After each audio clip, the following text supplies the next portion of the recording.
Seringkali,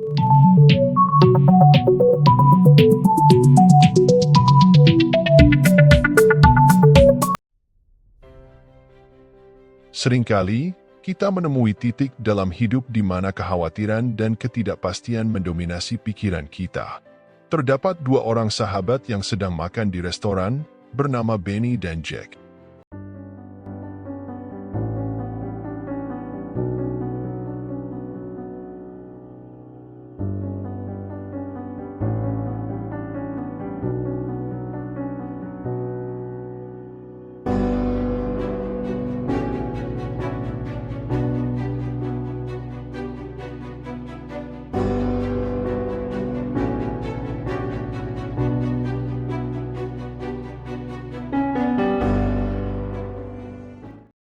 Perkara di atas atau rohani adalah perkara-perkara yang mendasar bagi kehidupan di dunia ini.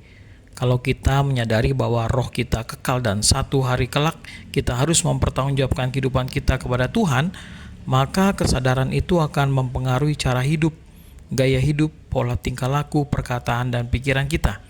Kita sudah disatukan dengan Kristus bersama kematiannya, maka pikiran dan hati kita harus disesuaikan dengan pikiran dan hati Kristus. Di sini ada proses identifikasi diri dengan Kristus. Hidup kita hanya untuk menyenangkan hati Allah dan melakukan kehendak Allah, yaitu hal-hal yang mulia dan bernilai kekal. Identifikasi diri dengan Kristus harus mewujud dalam transformasi hidup, yaitu perubahan hidup dari hidup duniawi menjadi hidup baru yang rohani, yang terus-menerus diperbarui semakin menyerupai gambar Allah.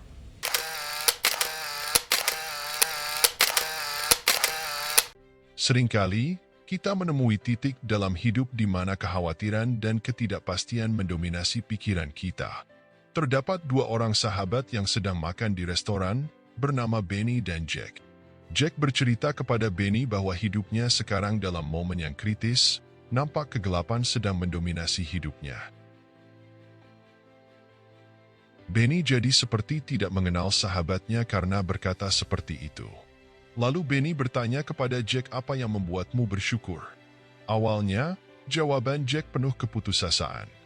Tapi kehidupannya mulai berubah ketika sebuah insiden kecil yang membuat matanya menjadi terbuka. Saat sedang merenung, dua orang yang sedang berjuang melawan kanker masuk ke dalam restoran. Mereka berdua telah kehilangan rambut, tetapi mereka tetap menyapa dan memberikan senyum yang hangat kepada Benny dan Jack yang hanyalah orang asing. Jack tiba-tiba menyadari bahwa kehidupannya, seburuk apapun situasinya, masih penuh dengan berkah dibandingkan dengan dua orang tadi. Saat itu juga, ia memutuskan untuk mengubah pandangan hidupnya. Ia mulai menumpuk rasa syukur dan memperkuatnya setiap hari. Hasilnya luar biasa. Pikirannya mulai terbuka untuk melihat berbagai hal yang bisa disyukuri, dan ia mulai menarik orang-orang positif ke dalam hidupnya. Sangatlah penting untuk menyadari kekuatan kata-kata dan pikiran kita terhadap realitas kita. Kita harus mengaktifkan cara kerja otak kita, yang mendorong kita untuk melihat dan menarik hal-hal yang sesuai dengan pemikiran kita. Dengan mengganti pesan negatif dengan rasa syukur, pintu baru akan terbuka untuk mengalami perubahan positif.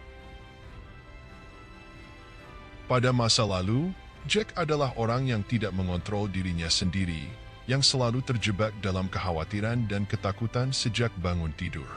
Namun, dengan menciptakan rutinitas pagi dan malam yang positif, ia berhasil mendapatkan kembali kendali atas hidupnya. Kadang kita terlalu sering fokus pada kekurangan dan kegagalan kita, tanpa memberi diri kita sendiri sebuah penghargaan yang pantas. Kita perlu merayakan setiap pencapaian kita, walaupun itu hanya pencapaian kecil. Tidak perlu menunggu pencapaian besar baru merayakannya. Kepercayaan diri adalah kunci utama dalam perubahan hidup. Percaya diri bukanlah sesuatu yang dimiliki oleh semua orang sejak lahir. Ia harus dibangun dan dipelihara melalui janji-janji yang kita penuhi pada diri sendiri. Ingatlah, jauhi dari pola pikir, "Saya akan bahagia jika tercapai ini," atau saya akan bahagia jika tercapai itu. Tetapi selalu hidup dalam keadaan bersyukur dan bahagia sekarang ini. Karena, melalui rasa syukur dan kepuasan diri, kita akan menarik lebih banyak kebahagiaan dan kesuksesan ke dalam hidup kita. Perubahan hidup dimulai dengan mengubah cara kita memandang hidup, merayakan kemenangan kecil, dan membangun kepercayaan diri dari dalam diri kita sendiri. Hidup penuh kebahagiaan dan kepuasan diri bukanlah tujuan di masa depan yang jauh, melainkan perjalanan yang dapat kita nikmati sekarang.